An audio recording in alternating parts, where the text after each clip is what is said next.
जब कोई बला आ जाती है, अपने बस की बात नहीं रहती, तब याद करता है। एक प्रसंग आता है बड़ा सुंदर। त्रिकुट पर्वत की कंदरा में एक हाथी रहता है, नाम है गजेंद्र, हाथियों का मुखिया। गजेंद्र यानी हाथियों का राजा, बड़ा शक्तिशाली है। उसकी 50 पत्नियां हैं, यानी 50 हथनियों के साथ रहता है। 100-150 पुत्र हैं। एक दिन गजेंद्र अपने परिवार के साथ सरोवर में स्नान के लिए गया।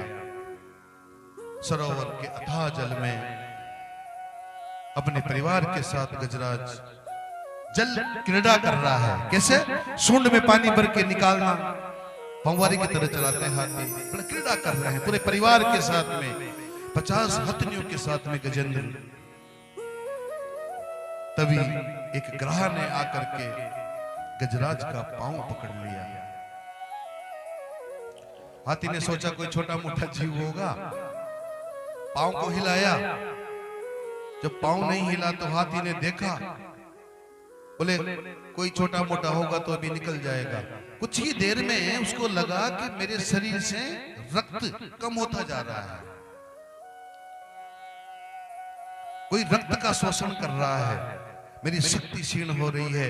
नीचे देखा ध्यान से तो एक विशाल ग्राह ने पांव को पकड़ रखा है। हाथी ने अपना जोर लगाया,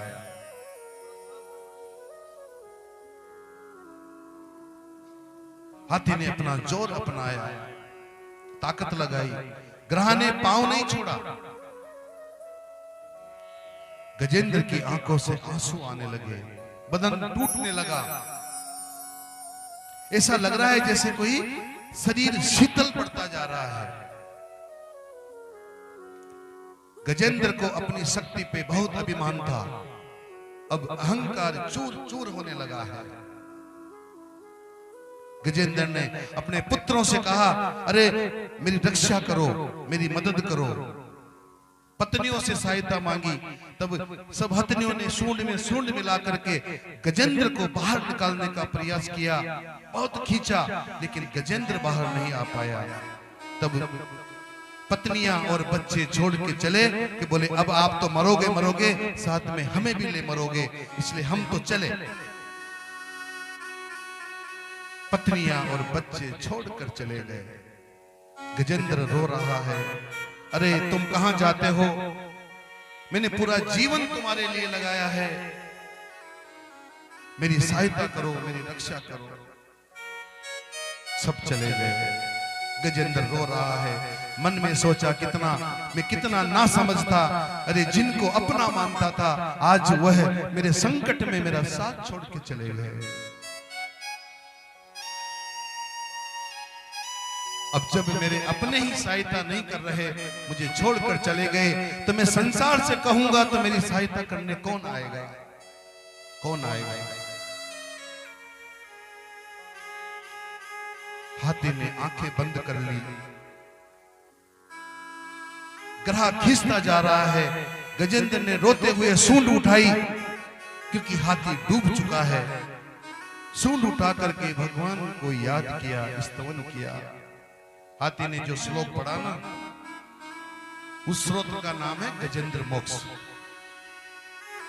इसका पाठ करने से बड़े बड़े संकट दूर हो जाते हैं। गजेंद्र पुकार रहा है, एव व्यवसितो बुद्धया समाधाय मनो हृदय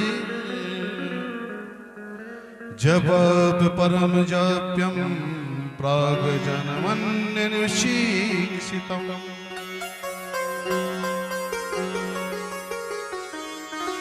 जिसने सारी सृष्टि को बनाया है, मैं उन्हें प्रणाम करता हूं। वह आकर के मेरी रक्षा करे। जिनकी कृपा के बिना पत्ता तक नहीं हिलता, जिनकी देवगुणों की शक्ति क्षीण हो जाती है, सूर्य चंद्र अपना रास्ता भटक जाते हैं, मैं ऐसे मेरे प्रभु को प्रणाम करता हूं। वह आकर के मेरी रक्षा करे। गजेंद्र रो रहा है। जो इंद्रियों का स्वामी है, जगदीश्वर है, निर्गुण होकर भी जो सगुण बन जाता है, अनामी होने पर भी जिसके अनंत नाम है, मैं उस परब्रह्म को प्रणाम करता हूं, वो मेरी रक्षा करे। सब देवता देख रहे हैं, कोई गजेंद्र हमारा नाम लेवे तो हम जाके बचाएं, सब देवता तैयार बैठे हैं। लेकिन इस मंत्र में गजेंद्र ने नाम तो लिया ही नहीं, सब देवता अपने अपने भूख में बैठे हैं। लेकिन ध्यान देना, जब नाम से पुकारोगे तो देवता आएंगे रक्षा के लिए, जब उस अनामी को पुकारेंगे तो जो देवताओं का भी भगवान है वो परब्रह्म आता है। क्योंकि कहा है, सुनेरी मैंने निर्बल को बलराम, सुनेरी मैंने निर्बल के बलराम, सुनेरी मैंने निर्बल के बलराम।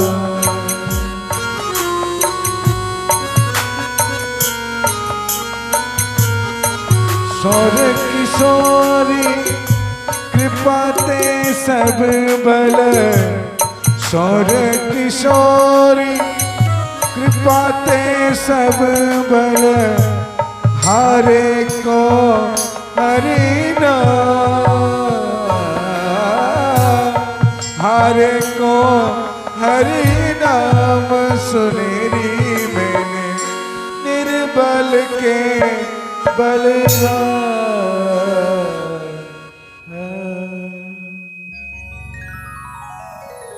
जिसका कोई नाम नहीं है, वह अनामी गोविंद की पुकार, गोविंद ने जैसे ही पुकार सुनी, गजराज के प्राण संकट में है, गजराज पशु जाति का होकर भी मुझे पुकार रहा है।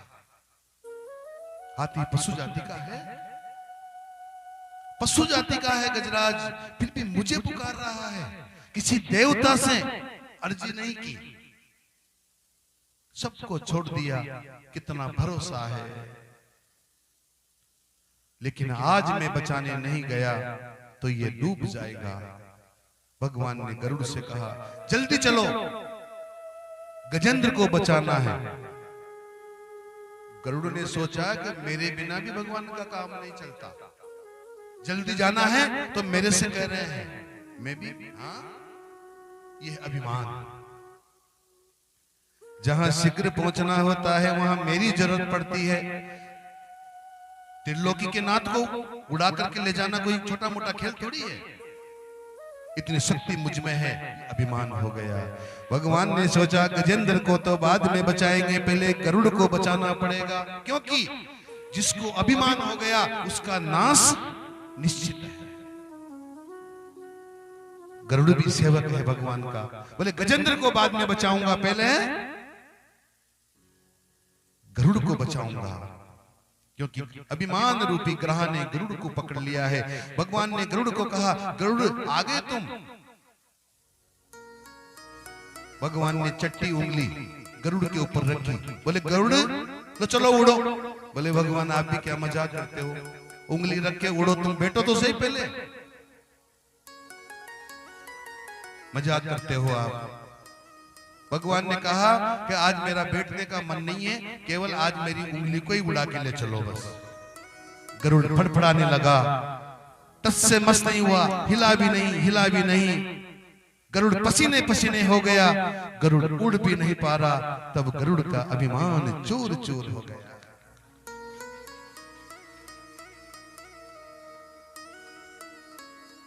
इधर हाथी एकदम घबरा गया, अब मुझे कौन बचाएगा। ग्रह हाथी को खींच रहा है, अब तो तिल भर सूंड बची है डूबने में। आज भगवान को गरुड़ का वेग भी कम लगा और भगवान दौड़ पड़े।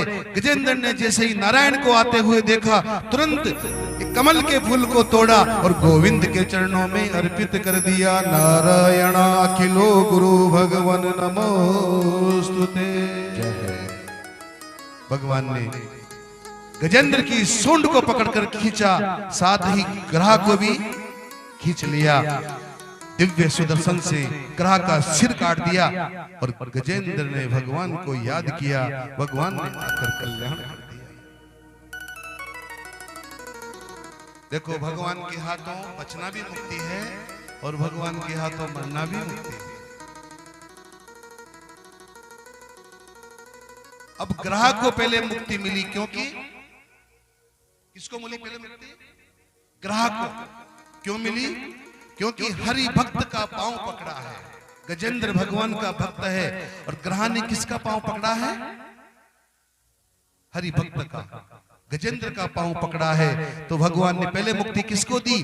जो मेरे भक्तों के चरणों को पकड़ करके रहता है, जो मेरे भक्तों को, मेरे संतों के चरणों से लगकर जो रहता है, पहले मैं उनको मुक्ति देता हूं, पहले मैं उनका कल्याण करता हूं। गजराज का विश्वास है, ऐसा विश्वास हम सबको होना चाहिए। हमेशा भगवान मेरे साथ है, ऐसा विश्वास मन में जाग जाए, इसी में आनंद है। क्योंकि भक्त को भगवान की परीक्षा नहीं, प्रतीक्षा करनी चाहिए। परीक्षा में तो फेल हो जाओगे, भगवान की प्रतीक्षा करना चाहिए। प्रतीक्षा में जो आनंद है वो भगवान से मिलने के बाद में नहीं है। इसलिए प्रतीक्षा करो, प्रतीक्षा करो, प्रतीक्षा करो।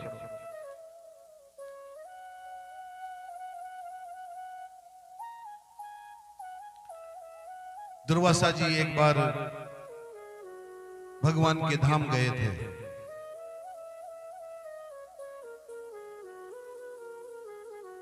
भगवान ने अपनी माला उतारी और दुर्वासा जी को पहना दी। दुर्वासा जी इंद्र के पास गए, वहां पर भोजन किया। दुर्वासा जी ने वो माला इंद्र को पहना दी। इंद्र ने वो माला उसके हाथी को, ऐरावत को पहना दी। ऐरावत ने माला को तोड़ा सूंड से और पांव में कुचल दिया। परिणाम स्वरूप इंद्र को लक्ष्मी के कोप का भाजन बनना पड़ा और बलि ने इंद्र का राजपाट छीन लिया। दानवों का साम्राज्य हो गया। भगवान ने उस समय समुद्र मंथन करवाया, वासुकी नाग को रस्सी बनाया, मंदराचल पर्वत को रई बना करके समुद्र मंथन किया। ऐसी कथा गजेंद्र की कथा के बाद में आती है। समुद्र मंथन से हलाहल विष निकला, जिसे भगवान ने, शंकर ने पान किया। कामधेनु नाम की गाय का प्राकट्य हुआ। गाय को देवताओं ने ऋषियों को दिया। समुद्र से कई रत्न निकले, चंद्रमा निकला, कई प्रकार की अप्सराएं निकली, सुंदर धनुष निकला। लक्ष्मी का प्राकट्य हुआ जो नारायण की भार्या बनी। अमृत कलश लेकर के धनवर्ती प्रकट हुए। देव अमृत कलश से देते उस कलश को लेकर के भाग गए।